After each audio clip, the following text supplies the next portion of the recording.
In hypothyroidism, hypo refers to having too little, and thyroid refers to thyroid hormones. So, hypothyroidism means a condition where there's not enough thyroid hormones.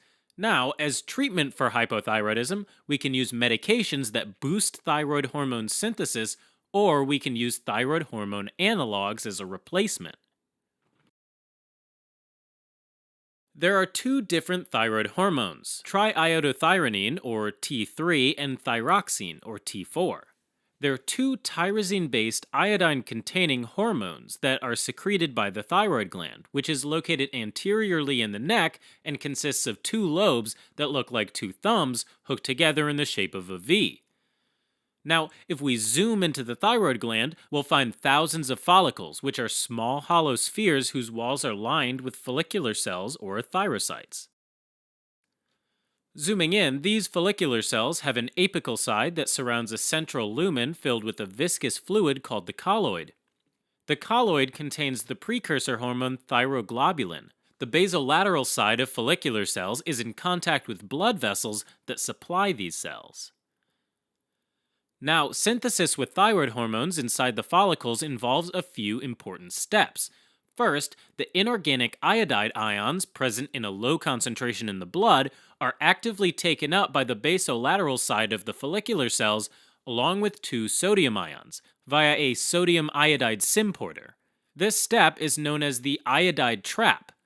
The iodide ion is then pumped into the colloid via the pendrin protein, where it undergoes oxidation with the enzyme thyroid peroxidase, or TPO, which changes it into an organic iodine atom.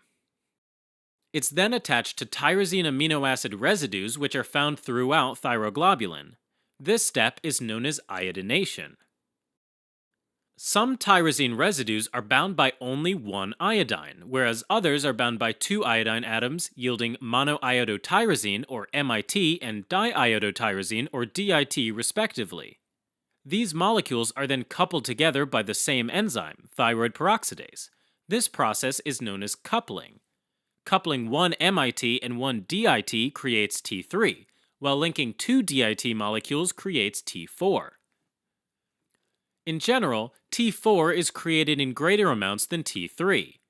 T3 is the more active form with a half-life of 1 to 2 days, while T4 is the less active form with a longer half-life of 6 to 8 days. Now, production and secretion of thyroid hormones is under the control of the hypothalamus-pituitary axis.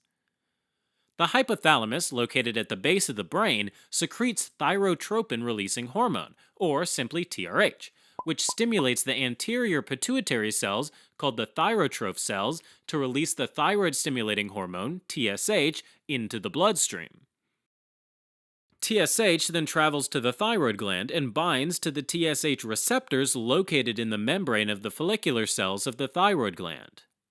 When TSH binds to the TSH receptor, it goes on to promote every aspect of T3 and T4 production, ranging from the iodide trapping to the release of thyroid hormones into the bloodstream. Once released from the thyroid gland, T3 and T4 enter the circulation and travel via the blood by binding with the thyroxine binding globulin, or TBG, to reach the target cells.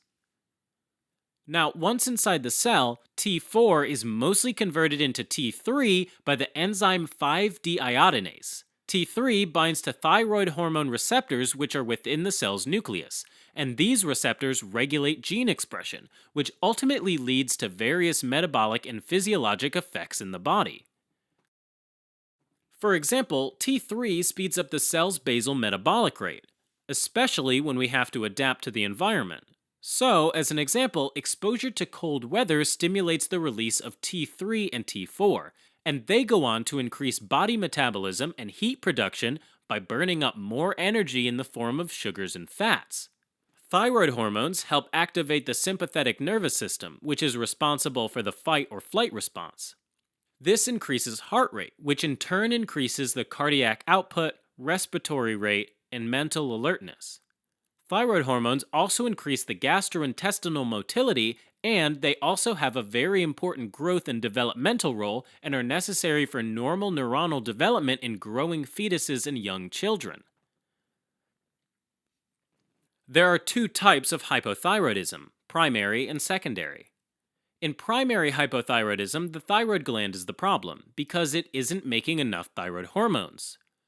Iodine deficiency can be a cause of primary hypothyroidism because the follicular cells don't have the iodide ions they need to produce T3 and T4. In countries that fortify their food with iodide, the most common cause of primary hypothyroidism is Hashimoto's thyroiditis, an autoimmune disorder where T cells and autoantibodies like anti-thyroid peroxidase and anti-thyroglobulin infiltrate the thyroid and cause follicular cell damage and inhibit normal thyroid function.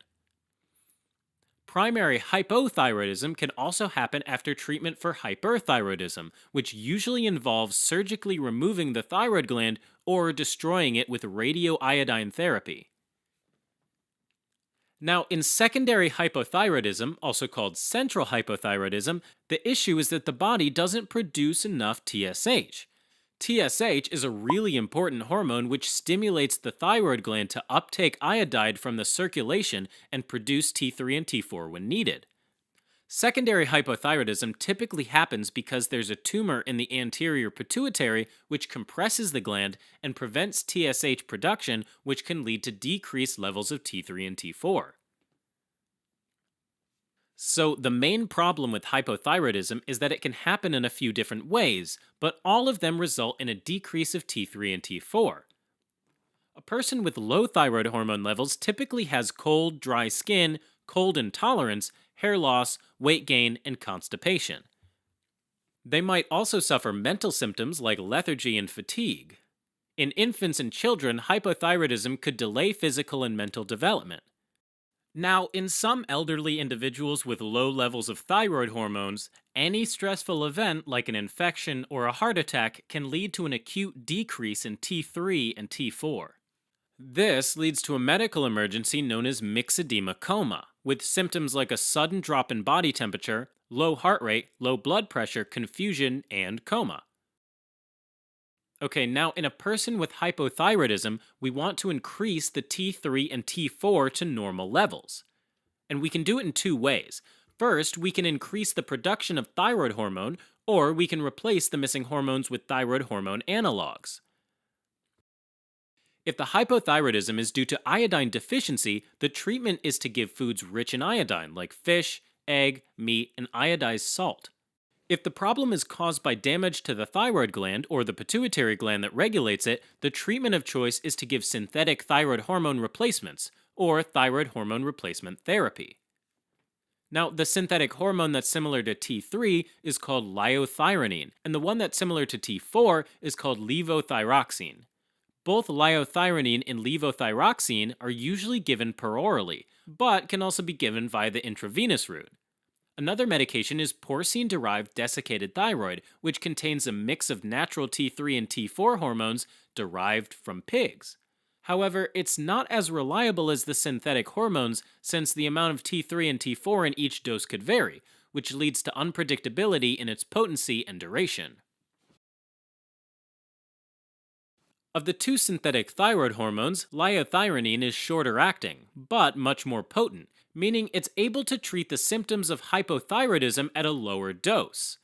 Since it's a T3 analog, it could directly enter the target cell and take effect very rapidly. This is why intravenous liothyronine is the drug of choice in emergencies like myxedema coma. Its high potency, however, also leads to more severe side effects, which are the same as hyperthyroidism.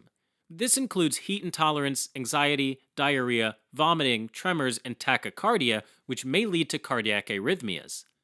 That's why liothyronine is contraindicated in individuals with heart conditions.